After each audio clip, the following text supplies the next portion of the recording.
but they've broken with Trump on a number of issues in the past, including Russia.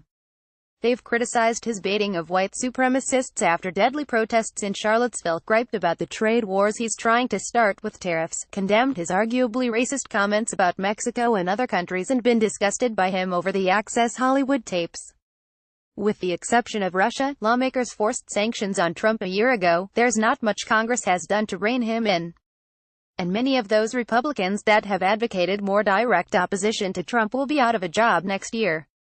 The outrage at his performance in Helsinki was immediate and nearly unanimous, even among Republicans. There is no moral equivalence between the United States and Russia, which remains hostile to our most basic values and ideals, said Speaker of the House Paul Ryan, who is retiring soon. Ryan's comment was a direct contradiction of Trump over the issue of Russia attacking the U.S. election that sent Trump to the White House in 2016. Asked if he holds Russia accountable for anything at all during that appearance with Putin, Trump said the U.S. and Russia both bear some blame. Nebraska Republican Senator Ben Sasse, long a Trump critic, called the comment bizarre and flat-out wrong. Arizona Republican Sen. John McCain called the whole Trump appearance disgraceful, and so did Utah GOP Senate candidate Mitt Romney, who added that Trump's actions were detrimental to Democratic principles. Mitch McConnell, the top Senate Republican, was, as is his style, gentler and careful in his wording when he said that the Russians are not our friends. Rep. Trey Gowdy, the Republican in charge of oversight in the House, said he hoped those around Trump would help him see the light. I am confident former CIA Director and current Secretary of State Mike Pompeo, DNI Dan Coats, Ambassador Nikki Haley, FBI Director Chris Wray, Attorney General Jeff Sessions and others will be able to communicate to the President it is possible to conclude Russia interfered with our election in 2016 without delegitimizing his electoral success, Gowdy said in a statement. There you have it. So what's next? Probably not much. As for any long-term rift between Republicans and the White House, lawmakers have already broken with Trump repeatedly during his candidacy and his time in White House, and they have always come back home to him. And there's every indication this lashing out will be as temporary as the others. Take Gowdy. Days before lining up behind the intelligence community and Justice Department, he was chief inquisitor of Peter Strzok, the disgraced FBI agent who used to work on the Russia investigation and who Republicans argue showed anti-Trump bias. Granted, Strzok does not look good in exchanging text messages with a colleague and lover.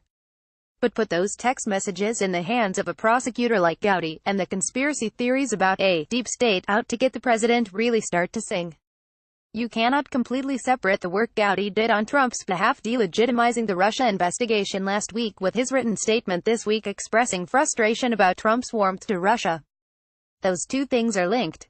Or take Romney, whose very public history with Trump has gone from highs, like Trump's very public endorsement of Romney for president in 2012, he lost, as Trump likes to point out, to Romney's attempt to Brutus his party's likely nominee in 2016.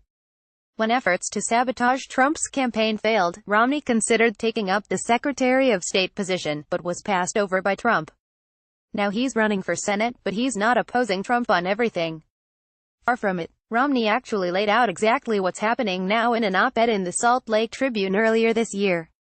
He said, basically, he'll oppose Trump when he needs to, criticize him when he wants to, but he won't be forgetting they're on the same team. On one hand, there are those who believe supporting the Trump agenda means supporting every policy the president proposes, whether or not they actually agree with that policy. It means refraining from criticizing anything the president says or does. The argument for this position is that you pick a team, so to speak, and when the leader of the team is criticized, his or her power to act is weakened and the opposition helped. So in order to achieve Republican policy aims, solid Republicans should stand with the president 100%, or at least stay silent when in disagreement. I take a different course. I will support the president's policies when I believe they are in the best interest of Utah and the nation. By Romney's outline, Russia is one of those policy areas where he disagrees with the president. There will be others where he agrees. Tax cuts, perhaps, or Obamacare or the Supreme Court. He's perfectly happy separating these out. Notably, the loudest voices opposing Trump in the GOP are headed for the exits. Bob Corker, the Senate Foreign Relations Committee chairman who has long criticized Trump, wants to clip the president's wings on trade. He unveiled a bill to rein in Trump's power to unilaterally impose tariffs, which Trump has gleefully deployed to tempt trade wars China, the EU, Mexico and Canada. After Trump's brutalization of NATO last week and his cozying up to Putin this week, Corker called again for a vote on the measure. But McConnell and Ryan, neither of whom are great fans of Trump's tariffs, sound very much like they won't be voting on Corker's more binding proposal anytime soon, although after Trump's Russia performance, his usual supporter Sen. Orrin Hatch sounded more open to a law curbing Trump's tariff authority. Neither Corker nor Hatch will be around next year to push it. He's leaving the Senate rather than face a pro-Trump primary. So is Arizona Republican Jeff Flake, another Trump critic. Senators did pass this month a non-binding resolution in the Senate asking the president to consult them before using national security as an excuse to invoke new tariffs. It's another example of Republicans being happy to complain, even publicly, about Trump, but unlikely to do much more than that. Russia has been the exception to the rule of the bark emanating from the GOP, not resulting in any bite. It was about 1 year ago that lawmakers sent legislation slapping new sanctions on Russia to Trump's desk, which blocked Trump from easing certain sanctions on Russia. He called it seriously flawed, for encroaching on his ability to negotiate. The law also sought to force new sanctions on Russia, but the White House has slow-walked the implementation of them. The Treasury Department announced new actions under the law in March. But the administration's implementation included a list of oligarchs literally identical to a list printed earlier in Forbes. That doesn't exactly sound like something they're taking completely seriously.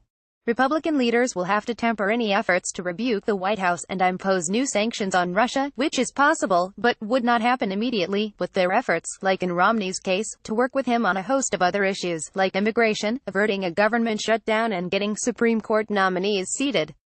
It's also hard to see much big legislation getting through Congress this close to an election year when the Senate is already going to be busy with the nomination of Brett Kavanaugh to the Supreme Court and overdue spending bills.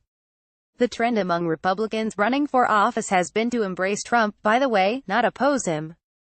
Is it possible the public and the Republican base are horrified by Trump's appeasement of Putin?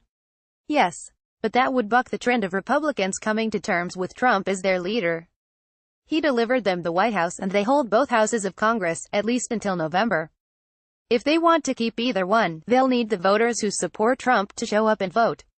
All of which suggests it will be very interesting to watch Republicans wrestle with turning their public rebukes their president on Russia into any definite action.